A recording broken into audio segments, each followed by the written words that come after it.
ಧಾರವಾಡ ಉಪನಗರ ಪೊಲೀಸ್ ಠಾಣಾ ವ್ಯಾಪ್ತಿಯಲ್ಲಿ ನಿನ್ನೆ ರಾತ್ರಿ 9:30 ಇಂದ 10 ಗಂಟೆ ನಡುವಿನ ಸಮಯದಲ್ಲಿ ಫೈರೋಸ್ ಪಠಾಣ್ ಅಂತ ಒಬ್ಬ 32 ವರ್ಷದ ಯುವಕನಿಗೆ 3-4 ಜನ ಬಂದಂಥವರು ಅವ್ರ ಮನೆ ಹತ್ರ ಅಸಾಲ್ಟ್ ಮಾಡಿದ್ದಾರೆ. ನಂತರ ಅವನ ಮನೆಗೆ ಒಳಗಡೆ ಹೋದಂಥ ಸಂದರ್ಭದಲ್ಲಿ ಮತ್ತೆ ಚೇಸ್ ಮಾಡಿ ಅವನ್ನ ಅಸಾಲ್ಟ್ ಮಾಡಿದ್ದಾರೆ.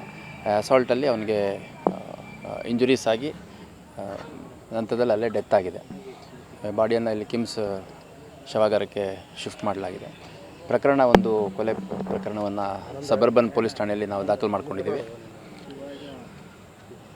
ಆರೋಪಿಗಳ ವಿವರಗಳನ್ನು ಪಡ್ಕೊಂಡಿದ್ವಿ ಮತ್ತು ಆದಷ್ಟು ಬೇಗ ಅರೆಸ್ಟ್ ಮಾಡಲಾಗುತ್ತೆ. ಏನು ಕಾರಣ ಏನಾಗುತ್ತೆ ಬಂದಿದೆ ಸರ್?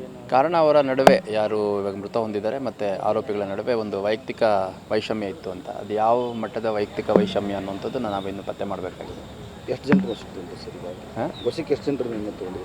ಅಲ್ಲ, ವಶಕ್ಕೆ ಒಂದು 3-4 ಜನ ಸಸ್ಪೆಕ್ಟ್ಸ್ ಯಾರಿದ್ರು ಅವ್ರನ್ನ ತೊಗೊಂಡಿದ್ದೀವಿ. ಇನ್ನೂ ಯಾರು CCTVಲಿ ಹೋಗಿ ಎಕ್ಸಿಕ್ಯೂಟ್ ಮಾಡಿರೋರಿದ್ದಾರೆ ಅವ್ರನ್ನ ಇನ್ನೂ ವಶಕ್ಕೆ ಪಡಿಬೇಕಾಗಿದೆ.